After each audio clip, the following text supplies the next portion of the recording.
some really interesting things to say yesterday about what became a rather tumultuous offseason for the superstar quarterback, specifically the trade rumors swirling about. Take a listen. I think there were some, unfortunate frustrations after the season. Obviously, you want to win it all and do everything you can, And I think everybody on our team does. We all want to win it. And, I think unfortunately it got a little, little bit blown out of proportion a little bit. There's a lot of teams out there that people were saying that I was going to or would go to. I requested a trade. I did not request a trade. I've always wanted to play here, and the reality is, I think calls were getting thrown around and this and that, and I think that's just a reality. But I think at the end of the day, the real reality is that I'm here, and I'm here to win. And I'm here to win it all. Well, I think there was a lot of confusion because the reality is that I forget. I think I was in the Bahamas or somewhere, and everybody was saying that I requested a trade. And that wasn't true, so we made it clear that I did not request a trade. And then there was teams being flown around that I was going to go to those teams, this and that. And so, I think that, when you look back at it, it's part of, I don't know, it's part of it, unfortunately. And I think that, more than anything else, that I got my wish, in the sense that I've always wanted to play here. That's where I am. That the reality is that I didn't really want to go anywhere else. I wanted to play in Seattle, but if I had to go somewhere, these are the teams I would go to consider. At the end of the day, I have no trade clause, right? So I think, I think for me though, I had a great conversation with Coach Carroll. Had a really great conversation with John too. And Coach Carroll and I spent a lot of time together, one-on-one. And we're on the same page. We're here to do what we're meant to do, and that's to win it all. And I'm excited. There's a lot to unpack here. So good. After not speaking at all, Russ opened up and said all the words, apparently. Brandon, what was your reaction to Russ saying he never requested a trade? Oh, man, we were on that train for 2 months almost, tracking where Russell Wilson was going to land, what was going on. Look, there's some people out there just have it. They have this gift, the art and science down of playing with words, and they know how to articulate themselves. They know how to speak in front of people. They know how to say certain things to get people to move. Russell Wilson's one of them. We have two people on our show that have it. Hell, Jenna Wolfe, you're one. Nick Wright, you're one. Like, you guys just have the art and science down. So when you look at Russ, he probably went there and said, Chop liver, Wilds. Chop liver. Yeah, right. Sorry, Wilds is entertaining.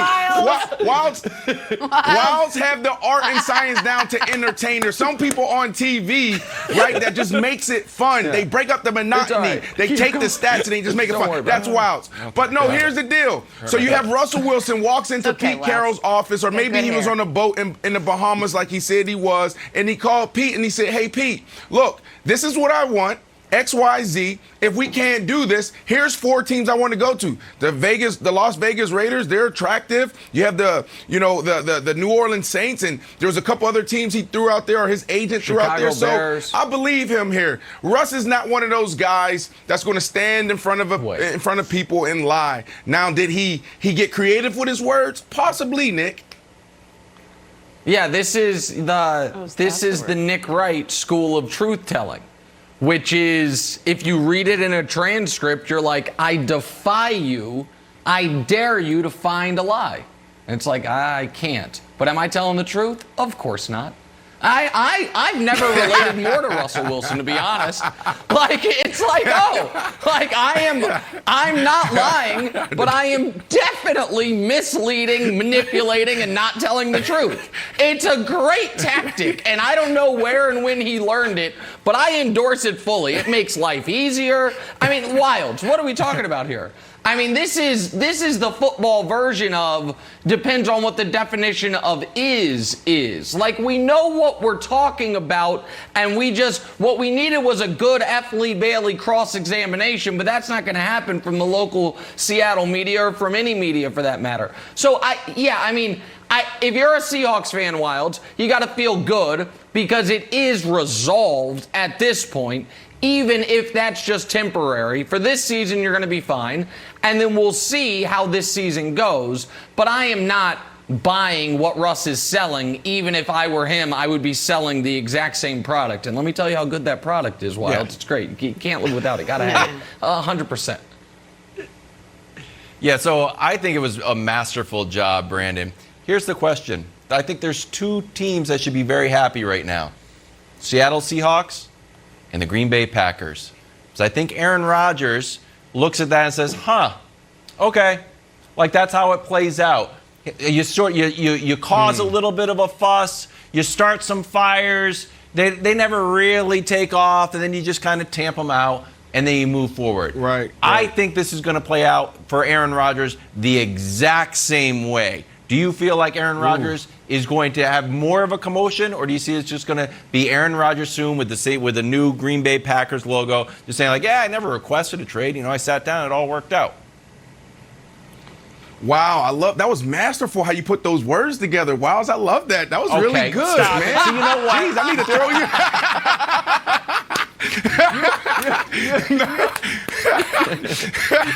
Full sentences. No, here's the deal, Wild. This is why I disagree with you, and I don't think it will play out this way, is because I do believe it was black and white with Russell Wilson when he said from the beginning that I want to be a Seattle Seahawk.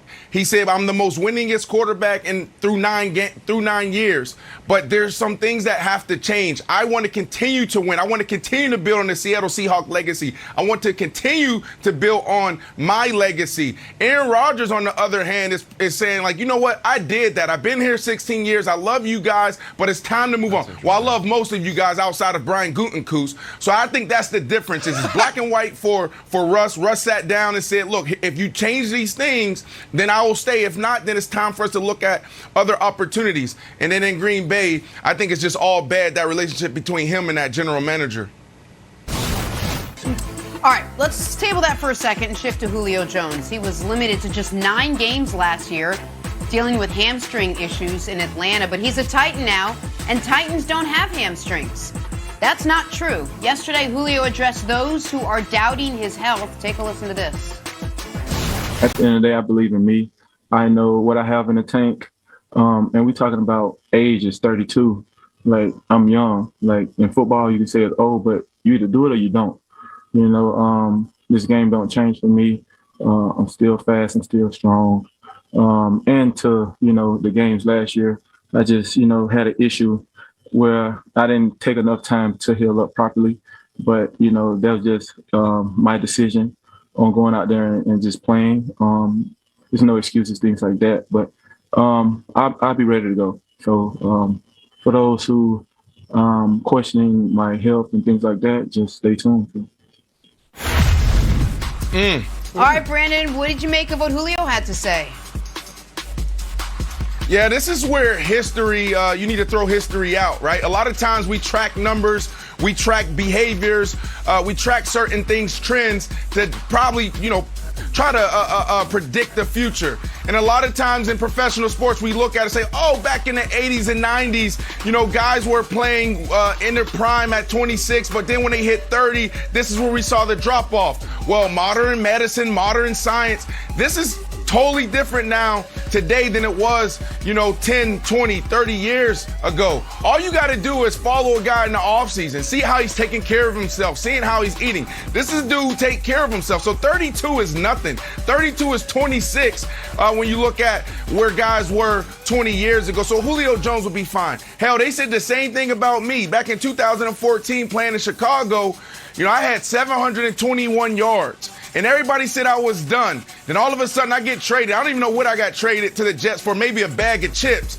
And it's the same thing for Julio Jones. So this was year 9 for me. This is year 10 for Julio Jones. Julio Jones last year had 771 yards. He played 9 games. He'll come out and he'll probably have a better year than I had than my first year with the Jets, where I went for 1,500 yards and 14 touchdowns in an all-pro year. Julio Jones is a dog. Julio Jones will be fine.